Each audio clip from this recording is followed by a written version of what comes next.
In order to use Windows Remote Desktop, you must first know the computer name or IP address of the computer you wish to connect to from off-campus. To do this, on your on-campus machine, find and double-click the icon on your desktop called My IP.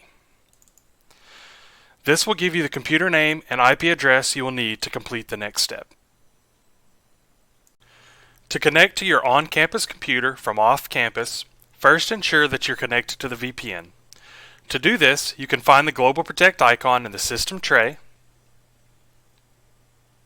or by navigating to the Start menu, Palo Alto Networks, Global Protect, and ensuring that it says Connected. Next, we want to right-click on the Start menu, go to Search, type in Remote Desktop, click on the Show Options menu in the bottom left, and enter the IP address or the computer name that you collected earlier.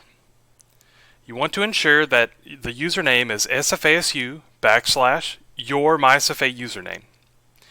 If your computer has multiple screens, you can click on the Display tab and click the checkbox to use all of your monitors.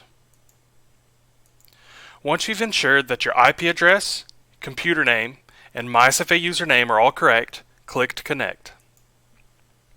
You will be prompted for your MySFA password,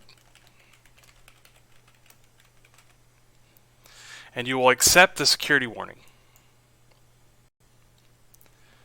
You are now connected to your on-campus machine from off-campus.